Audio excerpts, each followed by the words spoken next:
We welcome each one of you to yet another interesting Elder Hour of India's first ever Elders First Festival. IMOHA inaugurated this festival on June 15th at 7:25 p.m. Now we have come this far just because of the love and more that all of you have shown for us. Today, we have amongst us three very well-known doctors from the medical fraternity. We welcome Dr. Jugal Kishore, Dr. S.K. Gupta and Dr. G.S. Grewal. Dr. Jugal Kishore is a director, professor and HOD, community medicine at VMMC and Safdarjung Hospital. Dr. S.K. Gupta is a senior consultant in internal medicine at Max Super Speciality Hospital. He is an educator and writes very regularly on COVID-19 in various newspaper columns. Dr. G.S. Grewal needs no introduction. He regularly interacts with all of us at IMOHA. He is President, Delhi Medical Association and a senior consultant at Fortis Escorts, Oakland. Today, we are going to discuss a very relevant topic, elders and COVID-19. What is the future? Over to you, Dr. Grewal, for having some interesting discussion on the same. Thank you, Dr. Carlo. Thank you very much. And namaskar and good evening to all the IMOHites, if I can call you. And I think there is a great coincidence which I just realized, Dr. Carlo, that Dr. Gupta, Dr. Jugal Kishore and myself all belong to Maulana Azad Medical College. So it's a more of a medical college. I think it's all of you together, absolutely.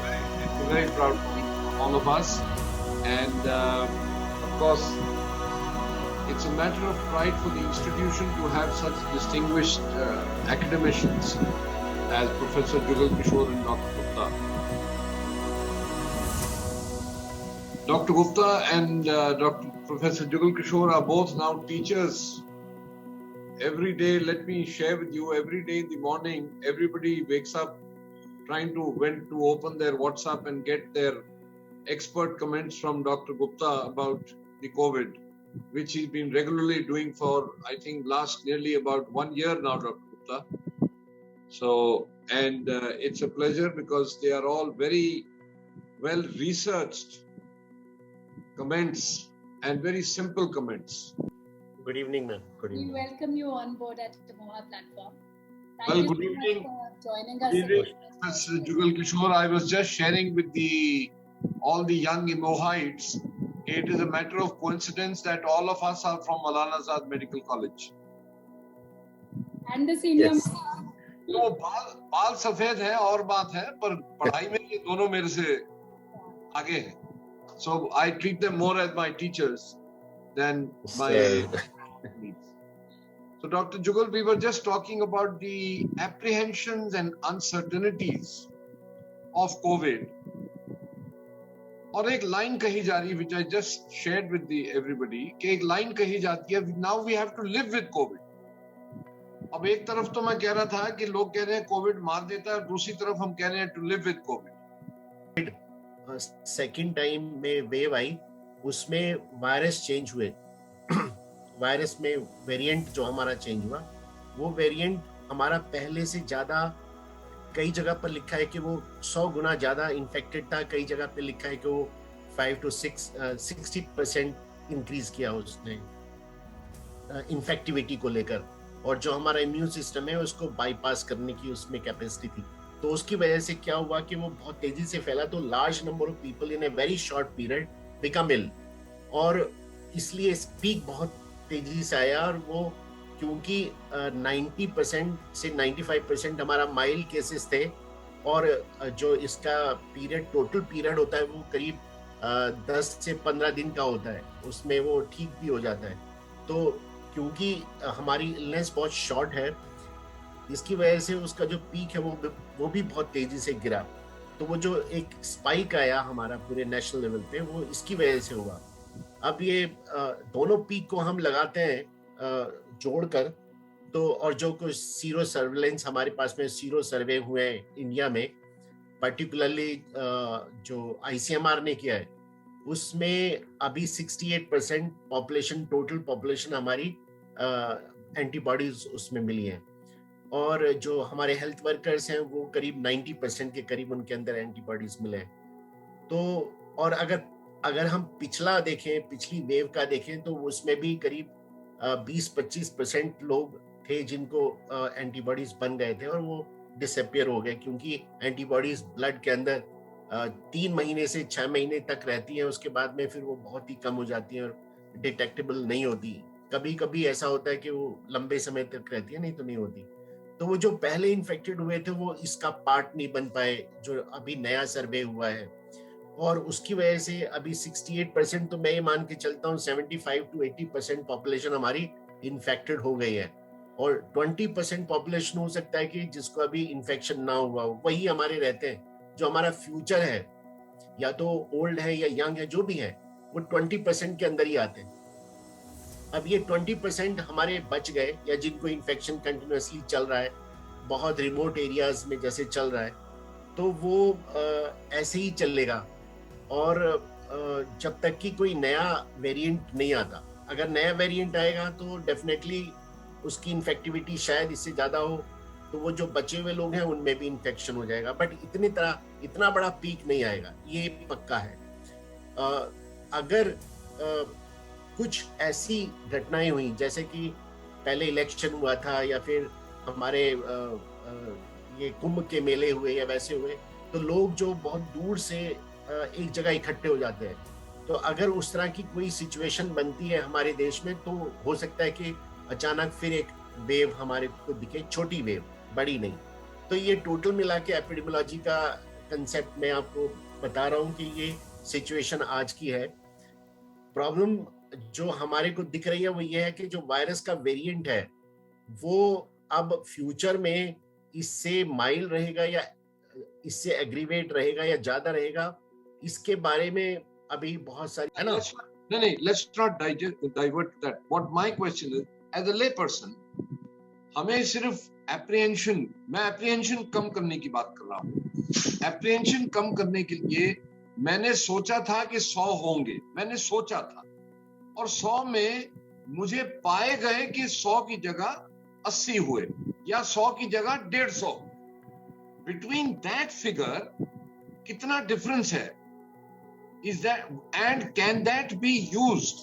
Can that difference be used to predict कि future में क्या होगा? My concern more. तीसरा symptom, वो गिरने लगते हैं, कभी कहीं गिर गए, कभी कहीं गिर गए। दो, जैसे कि खांसी है, बुखार है, थकान है, ये सिम्टम्स भी कम बुजुर्ग लोगों में हो सकते हैं, लेकिन जो ज्यादा बुजुर्ग लोग हैं उन लोगों के अंदर बुखार ना होना, खांसी का बहुत ज्यादा ना होना, थकान थोड़ी सी होना हो भी सकती है, नहीं भी हो सकती है, लेकिन अगर वो थक ज्यादा रहे हैं, अगर वो ज्यादा चल नहीं पा रहे हैं, उनको भूख लगना बंद हो गया है, तो they can be early symptoms of Covid. बुजुर्ग लोगों का जो सिस्टम होता है, जो वायरस को किल करने के लिए तेजी से काम करता है, वो बहुत एक्टिव होता है, और वो एक्टिव नहीं होता है, वो ओवर एक्टिव होता है। उस ओवर एक्टिविटी की वजह से बुजुर्ग लोगों के अंदर बहुत सारे इन्फ्लेमेटरी साइटोकाइंस निकलते हैं, इन्फ्लेमेटरी पदार्थ निकलते हैं, जो कि उस वायरस को मारने के लिए निकलने चाहिए 1 मिलीग्राम, लेकिन निकलते हैं 10 मिलीग्राम। लेकिन कुछ प्रोटेक्टिव केमिकल्स निकलने चाहिए, जो निकलने चाहिए 1 मिलीग्राम, निकलते हैं 0.001 मिलीग्राम। सो प्रोटेक्शन कम हो जाता है और इन्फ्लेमेशन बहुत ज्यादा बढ़ जाता है। ये इन्फ्लेमेशन, ये जो मार्कर्स हैं जिनको साइटोकाइंस बोलते हैं, ये वायरस को मारने के साथ साथ अपनी बॉडी के अंगों को नुकसान पहुंचाना शुरू करता है। और क्योंकि बुजुर्गों के अंदर पहले से ही किडनी कॉम्प्रोमाइज स्टेट में होता है, पहले से ही हार्ट कॉम्प्रोमाइज स्टेट में होता है, पहले से डायबिटीज के चांसेस ज्यादा होते हैं, शरीर के अंग कमजोर होते हैं, तो ये जो चीजें हैं, जो इन्फ्लेमेटरी साइटोकाइंस जिनको बोलते हैं, ये जो केमिकल्स हैं, ये बॉडी को नुकसान पहुंचाना शुरू करते हैं। सो रिमेंबर, जो डॉक्टर, दोनों एक्सपर्ट्स आपको बार बार हवा से नीचे लेके आ रहे हैं कि भाई वैक्सीन, मास्क, हाथ धो, डिस्टेंस, और एश्योरेंस बेस्ड ऑन इनके अपने एक्सपीरियंस और अपना डाटा से जो ये निचोड़ निकाल पा रहे हैं कि थर्ड वेव, अगर आपने ये प्रिकॉशन ली तो आप जरूर बचने के चांस है। अब ये आगे आने वाले टाइम में कितने साल तक इफेक्टिव रहेंगी? जो मॉडर्ना का डाटा है वो ये बताता है कि लगभग वैक्सीन, मॉडर्ना की वैक्सीन 1 साल तक इफेक्टिव।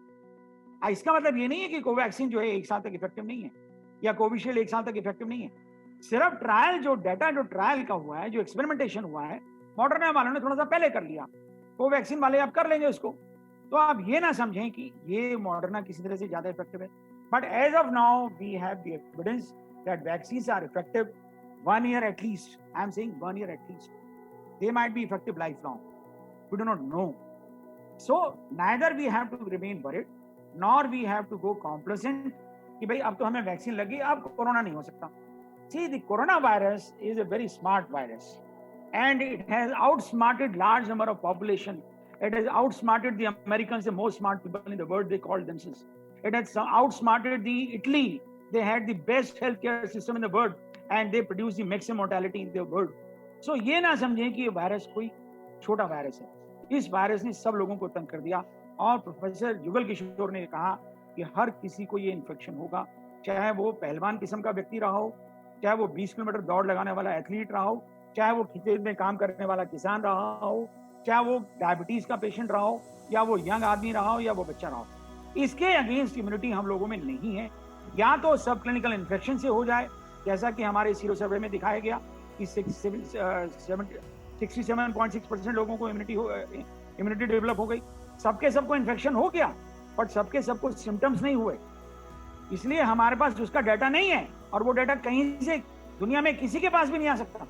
अगर हमारे पास ये डाटा है कि हमारे देश के अंदर 4 करोड़ लोगों को इन्फेक्शन हुआ, तो वो डाटा सफिशिएंट है, क्योंकि वो उन लोगों को हुआ जिन लोगों को सिम्टम्स हुआ और उन्होंने टेस्ट करवाया।